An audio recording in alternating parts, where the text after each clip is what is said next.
विश्वानि देवसवितर्दुरितानि परासुव यद्भद्रं तन्न आसुव। ॐ शान्ति शान्ति शान्तिः।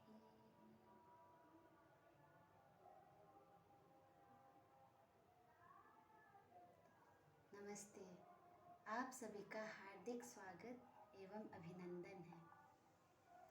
बहुत सारे लोगों का प्रश्न यह रहता है कि आखिर हम ध्यान करने बैठते हैं लेकिन हमारा ध्यान क्यों नहीं लगता, हमारा पढ़ाई में मन क्यों नहीं लगता, हम अपने आप को एकाग्र क्यों नहीं कर पाते हैं किसी भी विषय में, चाहे वो पढ़ाई हो, चाहे हमारी नौकरी हो, चाहे कोई व्यवसाय हो। हम किसी भी विषय में ध्यान एकाग्र नहीं करते हैं तो निश्चित ही हमें असफलता मिलती है। तो आखिर हम ध्यान किसका करें और कैसे करें? तो हमें यह बताया जाता है कि ध्यान यदि हम करें तो उस परम ब्रह्म का करें, लेकिन जो हमारा ध्यान रख रहा है उस ब्रह्म का हम ध्यान कैसे कर सकते हैं? क्योंकि हम इतना ज़्यादा घिरे हुए हैं आपस में, इतने तनाव में घिरे हुए हैं, इतने उलझनों में घिरे हुए हैं कि हमें समय ही नहीं मिल पाता है। और अपनी उलझनों, अपने तनाव को कम करने के लिए आजकल हम क्या करते हैं, हम दो ऐप्स का बहुत ज़्यादा सहारा लेते हैं। वो एक है व्हाट्सएप और एक है फेसबुक। हमें लगता है कि अरे फेसबुक पे चलो मित्रों से बात कर लेंगे, चैटिंग कर लेंगे तो फिर हमें रिलैक्स महसूस होगा, फिर हम अपना फोकस कर पाएंगे अपने काम के प्रति, अपने पढ़ाई के प्रति। चलो व्हाट्सएप में कुछ चैटिंग कर लेते हैं, चलो किसी से कुछ गपशप मार लेते हैं, क्योंकि इतने सारे एडवर्टाइज हो चुके हैं चीज़ें कि अरे दोस्तों से बात करके ना मन हल्का होता है। लेकिन आप ये सोचिए, जिस दोस्त से हम बात कर रहे हैं वह भी किसी न किसी उलझन में है, किसी न किसी तनाव में है, किसी न किसी दुख में है। तो कोई एक दुखी इंसान किसी दूसरे दुखी इंसान का दुख कैसे दूर कर सकता है? थोड़ा सोचने वाली बात है ना? तो हम किससे अपना तनाव दूर कर सकते हैं? जिसके पास कोई दुख नहीं है, आनंद ही आनंद है, जो हमेशा पूर्ण आनंद में रहता है, उसी से हम अपने दुख की बातें कह भी सकते हैं और वही हमारा दुख दूर भी कर सकता है। आप चाहे माने या ना माने, लेकिन यह पूर्ण सत्य है कि भगवान, अर्थात जिसको हम ईश्वर कह लें, परम आत्मा कह लें, क्योंकि हम आत्मा भी उन्हीं के हैं, है ना? तो जो भगवान है उनसे यदि हम अपने दुख का शेयरिंग करते हैं ना, तो निश्चित ही अपने आप सभी विचार खत्म होने लगते हैं। अच्छा, तो फिर यह प्रश्न उठता है कि भगवान तो कुछ सुनते नहीं हैं, अर्थात जैसे कोई मनुष्य है, अब उसकी बातें हम सुन पाते हैं कानों से कि अरे हाँ, हम उससे पूछे कि हाँ बताओ भाई कैसे हो, बताओ यार कैसे हो, तो वो भी कहते हैं हाँ ठीक हूँ, तुम बताओ कैसे हो। तो ये तो हमें डायरेक्ट अपने श्रवणेंद्रिय अर्थात अपने कान को सुनने को मिल रहा है, उसकी आवाज़ हम सुन पाते हैं। लेकिन भगवान की तो कोई आवाज़ नहीं है, भगवान का तो कोई अनुभव नहीं है, तो वह तो एक अदृश्य रूप में है। ठीक है, भगवान की सत्ता हम मानते हैं। क्यों मानते हैं?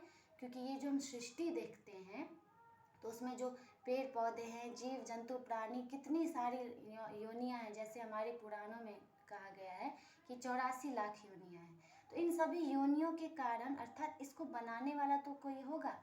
जैसे हम कहते हैं कि इस पेन को, या मान लीजिए कोई भी इस वस्त्र को बनाने वाला कोई कौन है? कोई मनुष्य है। तो यदि हम देखते हैं कि कोई कारण है, अर्थात कुछ भी चीज़ इस दुनिया में बनी है, तो चाहे वो मनुष्यों ने बनाई है, और जो हम मनुष्यों से नहीं बन पाई है उसे किसने बनाया है? तो हम क्या कहते हैं कि एक ऐसी शक्ति है जिसे उसने बनाया है, अर्थात हम जीव जंतुओं को हमारा निर्माण किया है उसने। कैसे एक माँ के गर्भ में एक स्पर्म आता है और वही एक बच्चे का निर्माण हो जाता है। कितने आश्चर्यजनक बात है कि एक द्रव्य ठोस का रूप ले लेता है। तो यह सब जो अद्भुत घटनाएं हम देखते हैं तो फिर हमें विश्वास होता है कि हाँ भगवान हैं। लेकिन इस पे हम विश्वास ज़्यादा नहीं कर पाते हैं कि आखिर भगवान हमारी सुनते हैं, अर्थात यदि हम उनसे कुछ भी बातें बताएं तो क्या हमें प्रत्युत्तर मिलेगा। तो जैसे ये कहा गया है कि कुछ भी हो जाए, भगवान एक बात कहे ना कि सर्वधर्मान परित्यज्य मामेकं शरणं व्रज अहम त्वा सर्व पापेभ्यो मोक्षयिष्यामि मा शुचः। अर्थात गीता में भगवान ने क्या कहा है कि हे अर्जुन, कुछ भी मत सोचो कि यह धर्म मुझे ठीक कर देगा, यह धर्म मुझे संतोष पहुंचाएगा, यह शांति पहुंचाएगा। केवल और केवल मैं हूँ जो तुम्हें शांति या सुकून पहुंचा सकता हूँ। और आज के युग में, आज के दौर में, इतने भागम भाग की दुनिया में हम केवल दो ही चीज़ के प्यासे हैं, एक है शांति और सुकून, इन सब चीज़ों की। तो ये हमें नीड है, हमें ज़रूरत है, क्योंकि जब तक हम सुकून प्राप्त नहीं करेंगे तब तक हम अपने काम में, चाहे अपनी पढ़ाई में फोकस नहीं प्राप्त कर पाएंगे। तो बात अब यह उठती है कि हमने यह भी जान लिया कि हम अपने दोस्तों से भी शेयर करके अपने दिल को हल्का नहीं कर सकते हैं, क्योंकि वो भी उतने ही दुखी हैं जितने हम दुखी हैं। भले वो बोले या ना बोले, लेकिन कभी सुनने को मिल जाता है कि अरे यार, तुम्हारा दुख तो कम है, मेरा तो उससे भी ज़्यादा है। तुम ये समझते हो कि केवल तुम ही दुखी हो, हम भी कितने दुखी हैं, क्या हमारा आकलन कभी किए हो। तो ये सब जब हम सुनते हैं तो फिर ऐसा महसूस होता है, अच्छा इस दुनिया में तो सभी दुखी है, कोई कुछ कारण से, कोई आर्थिक परिस्थिति से, कोई सामाजिक, कोई मानसिक, हर एक परिस्थिति से सब प्राणी दुखी है। तो इस दुख का सॉल्यूशन क्या है? क्योंकि जब हम दुखी होते हैं तो निश्चित ही हमारा मन विचलित होता है, अनेक विचारों से घिर जाता है। उसके बाद फिर लगता है कि अरे मेरा सर फट रहा है, ये हो रहा है, वो हो रहा है, फिर अनेक सारी बीमारियां, व्याधियां हमारे पीछे दौड़ जाती है। तो एक श्रृंखला बन जाती है, देखिए। तो फिर इन श्रृंखलाओं को कैसे तोड़ा जाए? तो जैसे भक्ति योग में कहा गया है कि भगवान कहते हैं समर्पण से। तो समर्पण आखिर किसके प्रति? किसी वस्तु के प्रति या किसी व्यक्ति के प्रति? क्योंकि जिसको हम समर्पण उसको किया जाता है जो हमसे श्रेष्ठ है, अर्थात जो हमें उस समर्पण का एक फल प्राप्त करवा सके। क्योंकि यदि हम व्यक्ति को समर्पित करते हैं तो उसमें इतना सामर्थ्य नहीं है कि उस समर्पण का फल वो मुझे दे सके, अर्थात जो मुझे चाहिए। क्योंकि हम समर्पण भी करते हैं तो इस बुद्धि या इस भावना से कि मुझे शांति मिलेगी, सुकून मिलेगी, इसलिए हम या तो गुरु को पहले चुनते हैं, फिर गुरु के बाद अपने आप वह गुरु भगवान का रास्ता दिखाते हैं। देखिए, गुरु को चुनते हैं गुरु को प्राप्त करने के लिए नहीं, गुरु को चुनते हैं हम शांति, सुकून, फोकस, या कहिए एक अपने काम में एक अच्छा फल प्राप्त करने के लिए। इसलिए कुल मिलाकर यदि देखा जाए तो शांति, सुकून, मन की एकाग्रता कहाँ छिपी हुई है? वह है भगवान के अंदर, जिसको हम परम ब्रह्म या परम आत्मा या सर्वव्यापी, जितने नाम हैं उनके आप कह लीजिए। तो अब यह बात उठती है कि उनसे कनेक्शन कैसे बनाया जाए। तो सबसे पहले श्रद्धावान लभते ज्ञानम तत्परः संयतेन्द्रियः ज्ञानम लब्ध्वा पराम शांतिम अचिरेणाधिगच्छति। देखिए, गीता इतनी हमारे हिंदू ग्रंथ, हमारे संस्कृति की इतनी अच्छी पुस्तक है, या इतना अच्छा शास्त्र है कि अगर इसको कोई पकड़ लेना, इसके एक वाक्य को भी, तो निश्चित ही कभी मन विचलित हो तो एक श्लोक को भी यदि हम ध्यान कर लें तो निश्चित ही हमारा मन शांत हो जाए।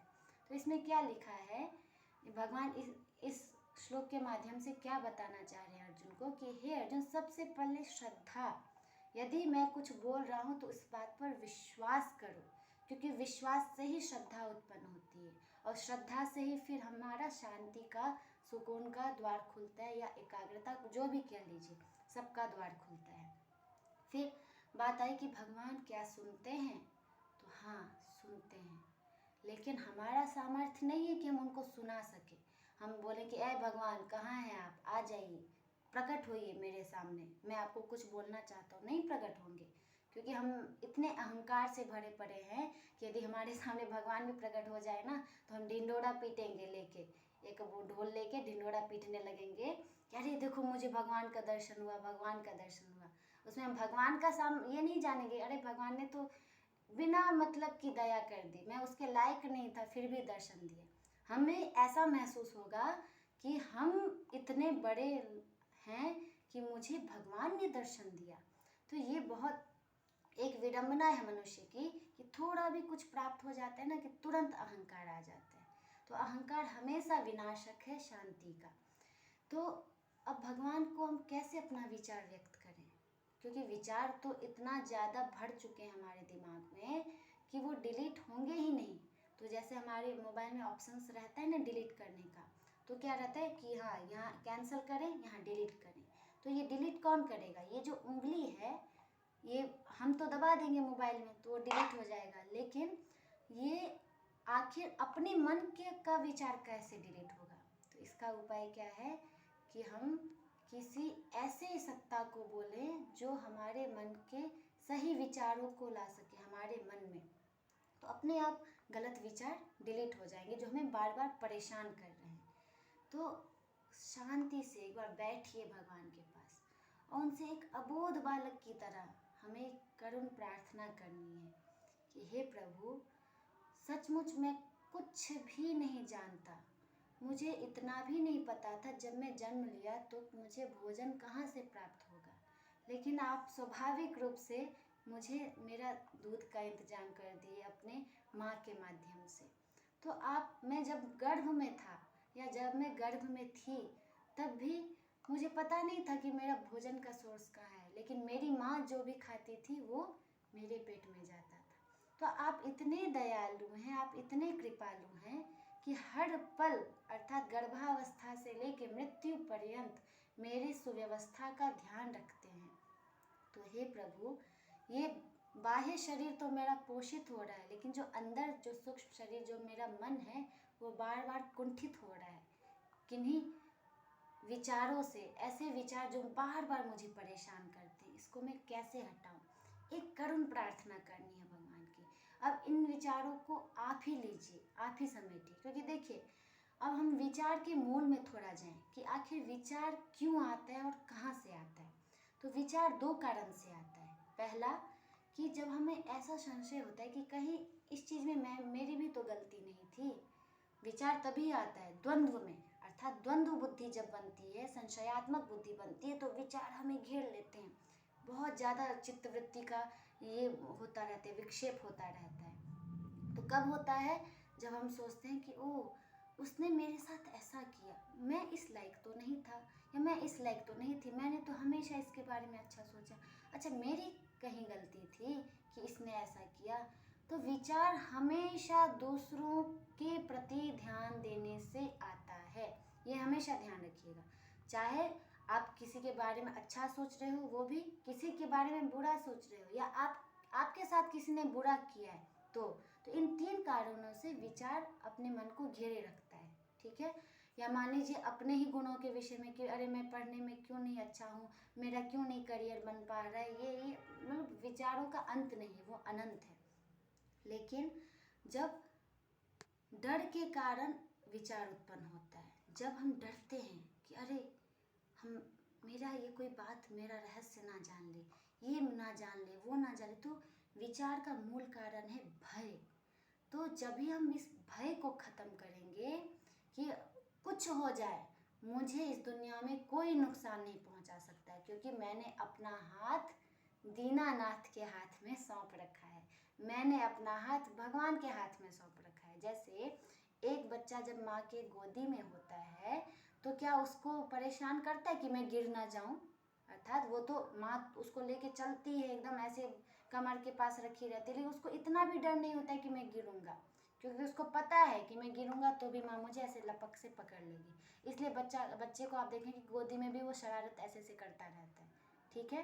क्योंकि वो निश्चिंत है कि मैं कितने भी शरारत करूंगा, मैं ऐसे अल्टूंगा, ऐसे पलटूंगा, फिर भी माँ मुझे ऐसे कस के अपने बाजू में पकड़े ही रखेगी। तो ये है ईश्वर बुद्धि का समर्पण, एक माँ की तरह। कुछ भी संबंध बनाइए भगवान से, लेकिन समर्पण बुद्धि में हमेशा एक माँ की तरह बने कि कुछ भी हो जाए। जब एक छोटा बच्चा पूर्ण रूप से विश्वास रखता है अपने माँ पे कि माँ कुछ हो जाए मुझे कुछ नहीं होने देगी, ऐसे ही हमारे जीवन में विचारों को यदि खत्म करना है तो भय को खत्म करना होगा कि मुझे किसी का कुछ भय नहीं है, कोई मेरा कुछ बिगाड़ नहीं सकता, क्योंकि मैंने अपना हाथ ईश्वर के हाथ में सौंप रखा है, ईश्वर के चरणों में सौंप रखा है। ठीक है। और यहीं से शुरुआत होती है एक भक्ति की सीढ़ी की, क्योंकि पहले तो हम आर्त भावना से जाते हैं, फिर जब वही ईश्वर हमारी मदद करते हैं तो हमें लगता है कि अरे हम भटकते नहीं, इतने दिनों तक लोगों से, व्यक्तियों से प्रेम करते रहे, उन्होंने मेरे प्रेम को जुटलाया, फिर वस्तुओं से प्रेम किया, वो भी नष्ट हो गया, वस्तुएं भी नष्ट हो गई, तो आखिर मेरे प्रेम का पात्र कौन है? मेरे प्रेम, क्योंकि मैं किसी को प्रेम करना चाहता हूँ, मैं किसी को प्रेम करना चाहती हूँ, लेकिन वो पात्र नहीं दिखाई दे रहा है। तो वो पात्र है केवल और केवल ईश्वर।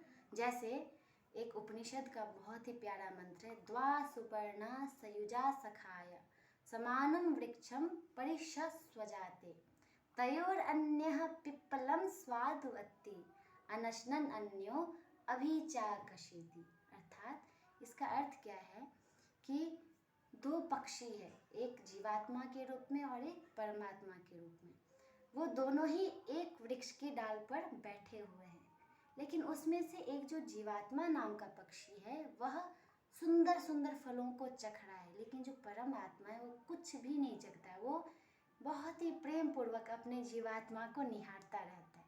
अर्थात ईश्वर ने इस माया को बनाया है, जीव इसको भोगता है लेकिन कष्ट भी पाता है, क्योंकि माया का काम है कष्ट देना, क्योंकि ये सारी नाशवान वस्तुएं कष्ट देंगी जब ये हमारे हमसे खो जाएंगी।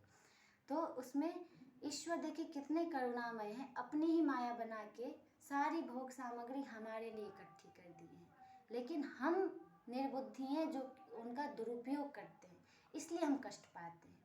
जैसे भगवान ने कहा युक्ताहार विहारस्य युक्त चेष्टस्य कर्मसु युक्त स्वप्नावबोधस्य योगो भवति दुःखः। अर्थात जब हम सही तरीके से खाते पीते बैठते सोते हैं तो यह माया भी हमें कष्ट नहीं पहुंचाती कब है? जब हम इसका अति आनंद लेना चाहते हैं तब।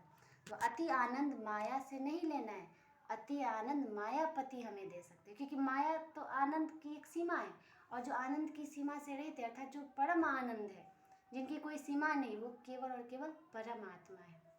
तो आइए हम सब एक नया दौर शुरू करें, एक नई उमंग शुरू करके ईश्वर की आराधना में लगें, ईश्वर से प्रेम करना शुरू करें, उस दयालु से प्रेम करना शुरू करें।